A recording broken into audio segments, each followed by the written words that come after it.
Hey, it's Dorleen. Welcome to my channel. Today I'm working on a card using this stamp from Altenew. Now, when I purchased this stamp, I absolutely loved it and I knew I was going to use it on everything. I've had it for a while and this is the first time I've used it.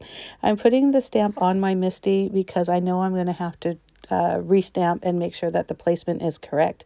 So the first time I stamp it, I realized this stamp is much larger than the piece of paper I'm putting down. So instead of using the magnets, I'm just using a repositionable glue stick, which I have on my desk. So that fits perfectly on the mat. I don't need the magnets. So I stamp once. There are some missing ink spots. I stamp twice. And then remember, I have purchased a tool. Almost looks like, you know, those old air hockey puck, not the pucks, but the handles. It looks like that I bought specifically for this, and it does work perfectly. So once I like that first ink option, now I'm switching my paper, just turning it to go horizontally now. I'm using a lighter color purple, so this is a tone on tone, and I'm going to stamp it once. I believe I only have to do it once for the lighter color.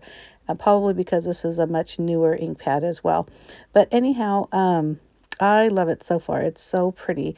What I decide to do is I'm going to put some a sentiment on it, and again using my Misty because we want to make sure that the sentiment is dark enough the first time I stamp, and in case it isn't, having it on the Misty ensures the placement. So I'm just using black ink for that. This is actually a pretty simple card. I'm making this card for the CutCardStock design team that I'm on. The white paper that I'm using is a smooth white cardstock from them. It stamped absolutely perfect and I loved it. So I used this color silk. It's from Fun Stamper's Journey, which is now Spellbinders. I don't know if they still sell it, but basically you can use any kind of gold splash. But I splashed some gold all over it. And I wanted to mat this card with some gold glitter cardstock, which is also from CutCardStock.com. I'll have the links below to my blog, which will give you all the details on the products I used, and also for the link to the CutCardStock store. I trimmed down the purple stamped base so that the gold would mat it. So the gold, I believe, is 4 by 5 1/4, and so which makes that purple panel 3 3/4 by 5.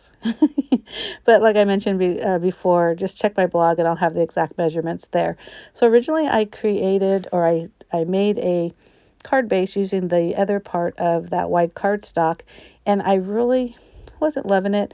So I decided to pull this dark purple out, and I really like the way that looked better. So instead of using the white, I'm going to use the purple. I hope you agree. I think it just looks so much better.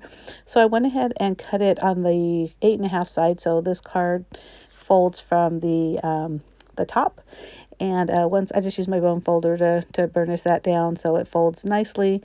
I use 2 different types of adhesive. I use a regular, double-sided tape to adhere the inside white panel. I did that because the card is so dark. This way, not everybody has a white pen. You can, use a regular pen with the white panel. I also use that same double-sided adhesive to put the glitter cardstock on there. But when I adhere oh, look at me. I ran out. I forgot. Sorry, when I was filming this, my pink ATG gun ran out of adhesive. That always seems to happen. So I ended up just using the double-sided tape. But I adhered that onto the card base, and then I used a liquid adhesive to actually adhere the purple stamped image onto the cardstock. Now, although the glitter cardstock here, it does not have loose glitter, this glitter cardstock is amazing. I love it. It cuts well in the Cricut, and I don't have the glitter aftermath. You guys know what I'm talking about. I still felt like it probably needed the liquid adhesive because to me it feels like it gives it a better bond, and I just use my bone folder to really burnish it down, and I use that acrylic block to hold it down so that I'd make sure that it adhered correctly.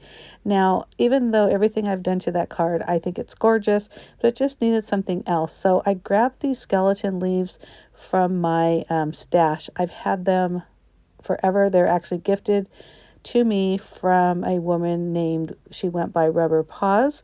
You could read about her on my blog post as well.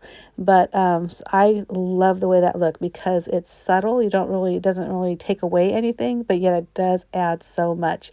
And also because this is so thin and skeletal, I felt like it was kind of like when you put down vellum. You know, you can't really put adhesive because you could see through it. So I just put some liquid adhesive on the spine of both of those leaves and it adhered perfectly. And then once I did that, I went ahead and added or tied first a gold bow. Now I am the worst at tying bows, so it does take me a while, but thankfully I chopped a lot of that off. But once I got to a decent bow that I liked, I went ahead and adhered that down using a glue dot. And it just looks so pretty, and I hope you agree.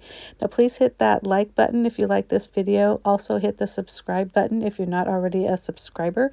I do at least 2 videos a week. One is always scrapbooking, and the second is whatever it is I'm doing in the command center, and in this case it's making a card for the design team of CutCardStock. Again, I'll have all the links below. And by the way, the command center is the name of my craft room and also my blog.